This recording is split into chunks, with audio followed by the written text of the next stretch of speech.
So we had an opportunity Tuesday to go out there and get a lot of specialty situations um, going, and felt like with the number of guys we had back, we had some really good work. And today we went back and kind of approached it a little bit like game week.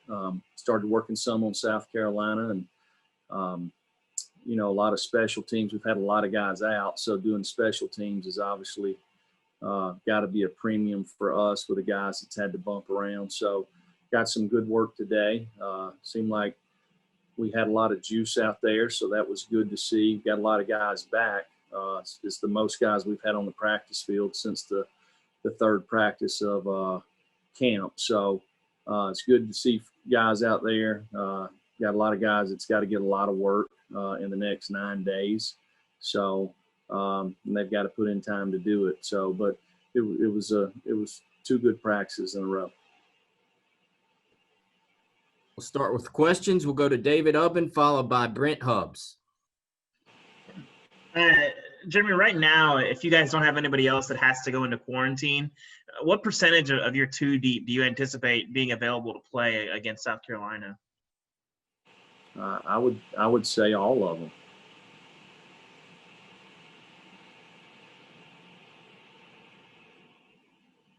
It freeze up.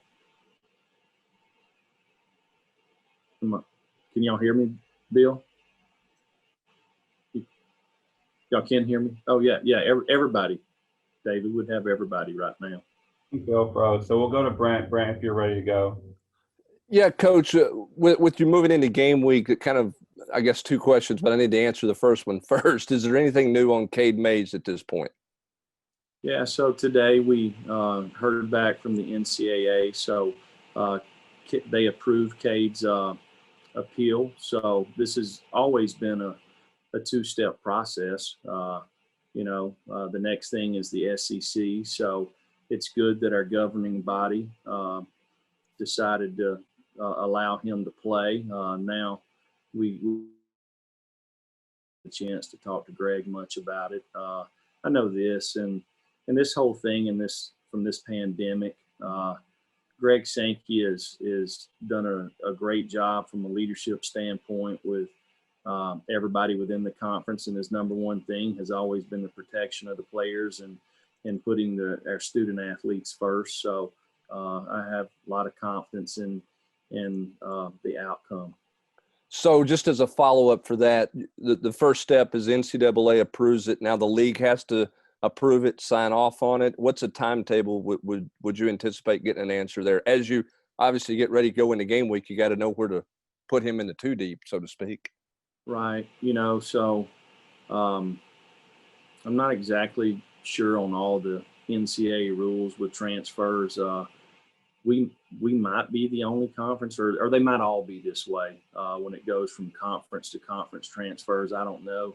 But I do know that the SEC in the past has not allowed that. So this would obviously be a waiver through the SEC, I guess, so to speak. We'll go to Wes Rucker, followed by Blake Topmeyer. Jeremy, I know that maybe with different some days and others couldn't. Where's the pass rush right now, as you can tell? I mean, I know you've got some guys that you're getting in the mix there. How's the pass rush looking? Well, it's I don't know. It's a good question. It's definitely not where we would like for it to be. With we that's one thing that we've really got to focus on over the next 9 days. We've had a lot of guys that have been in and out, so that it's really our whole team.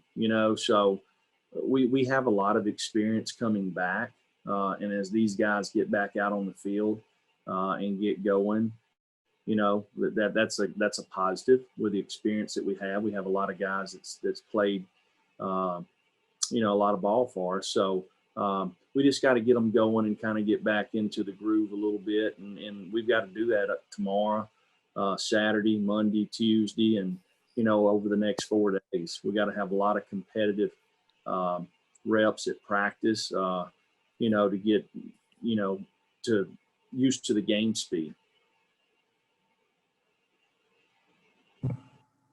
Blake?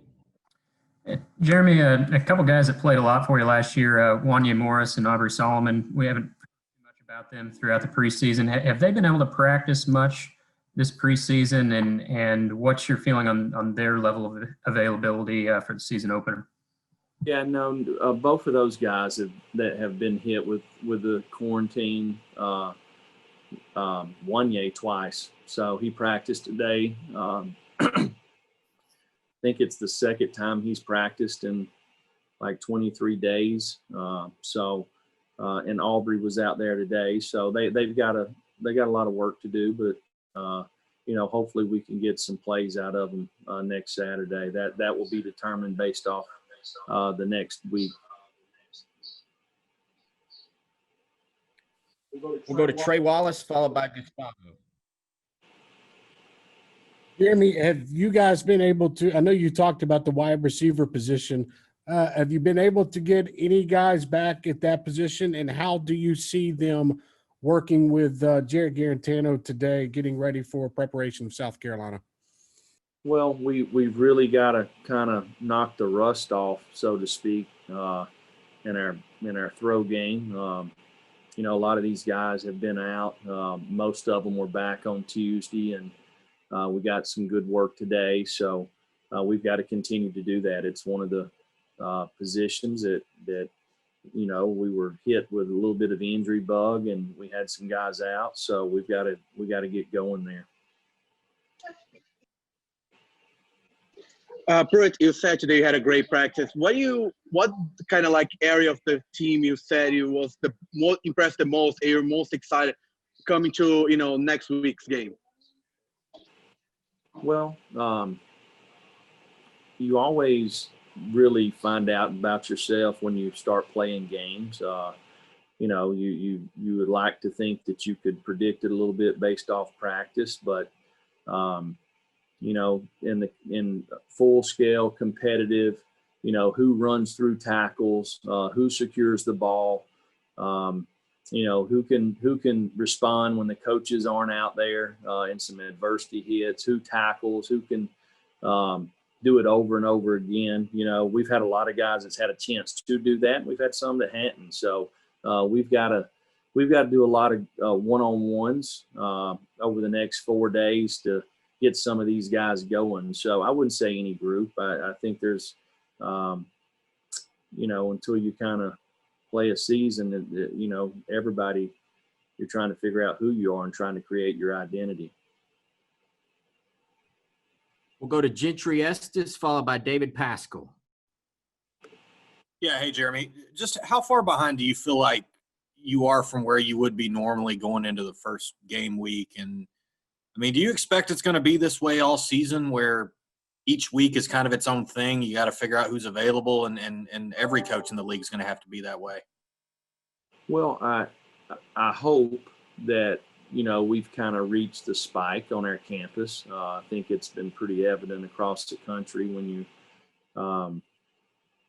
have large gatherings of people for the first time that there has been spikes, and our numbers have really gone down across our campus. So we've got a lot of guys back.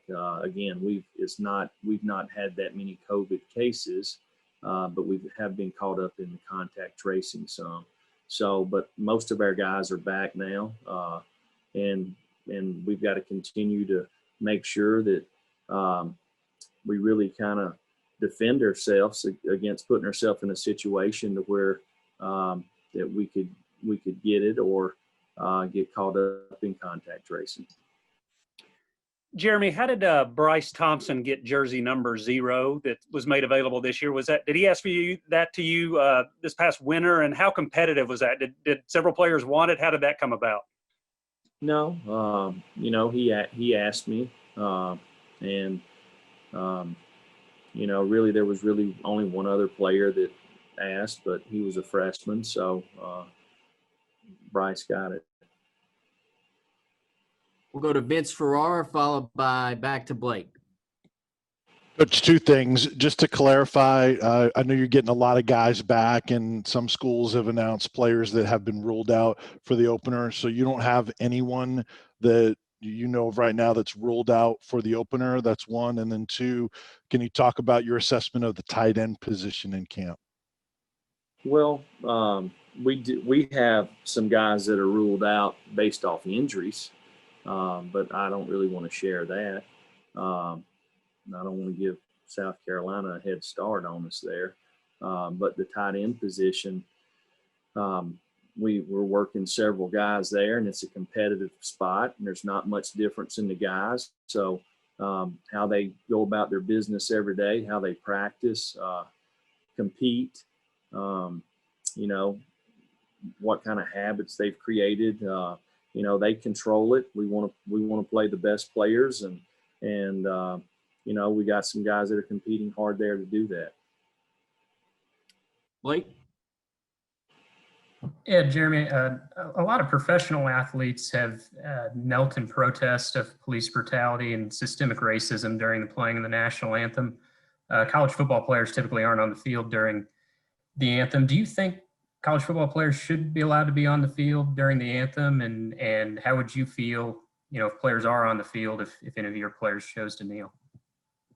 You know, first of all, I don't think I've ever been on the field when the national anthem's been played, right? So I don't know the time or place that they do it at each individual school. It's just worked out to where I think we're off the field about 20 minutes before the game started. So it's something that's really never came up. We'll go back to Wes and then back to Trey Wallace. Yeah, Jeremy, offensive linemen traditionally kind of talk about rhythm being something that matters to them in terms of getting used to the guys who are playing to their left and right. And with everything going on now, are they a group that could be affected more than most, or do you think everyone's kind of affected the same? Well, I do think that it takes, with the offensive line, they got to work together because they got combination blocks, and communication is key. You know, and it's pretty interesting. You know, just for instance, when I go home at night, based off the time that I go home, I have an idea of what's going to be going on at my house, right? If I go home at 9 o'clock, then I'll have 2 kids in the bed and 1 up. If I go home at 9:30, they'll all be in bed, right? So, or get there at 7, you know, that everybody will be up. No, it's kind of a crazy scenario, but I'm just saying, as an offensive lineman, you get used to playing beside somebody. You get a feel for, you know, as you're working a combination, when I can move on to the linebacker, or when I need to stay, or when I need to kind of slow down to let him catch up, because everybody's a little different. So I do think it's important about those guys kind of playing together. Trey? Jeremy, I wanted to just get one more bit of clarification regarding Cade Mays. So you got the waiver appeal granted by the NCAA, but now you have to wait on Greg Sankey in the SEC to approve him before technically he is actually approved to play in 2020. Am I understanding that correct? Yeah, and that we've always known that. Right. Nothing new.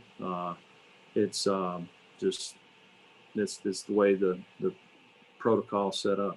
Have you ever follow up real quick? Have you gone through that process before? Have you been a part of that process before when dealing with something like this? I've been on the other end. I think the first time was in 2016. Now, it was a grad transfer, but at that time, nobody was allowed to transfer within the conference. And I think Mo Smith, who was the player, a defensive back for us at Alabama, transferred to Georgia, and he was granted a waiver. You know, Brandon Kennedy was a grad transfer. So I think this would be a first. We'll go back to Brent Hubbs and then to David Ubben. Time for a couple more. Coach, you mentioned that you guys worked a lot of special teams the last couple of days trying to get caught up there. What does your return game look like? How comfortable are you with your returners? How settled are you at kickoff return and punt return? Well, it's been an important piece. You we've got lots of guys to choose from, in my opinion. And, if you got 5 or 6 guys that can return punts or return kickoffs, which 2 or 3 are you going to settle on? And does those other guys fill in at other positions on special teams? So as we've had guys in and out of practice, we've not really had a chance all the returners have been catching balls, I guess would be the right thing to say. The part about who's the top 3, we've just now got everybody there. So the top 3 guys at each position, you want to get those other guys involved on special teams and possibly at another spot. So that's something that we've really had to work hard on the last couple of days. David? Yeah, Jimmy, you mentioned tight ends a little bit. What have you made of that group? Or how do you feel about that group right now? And do you anticipate, what's sort of the health update with Austin Pope right now? Well, Austin is not going to play right now.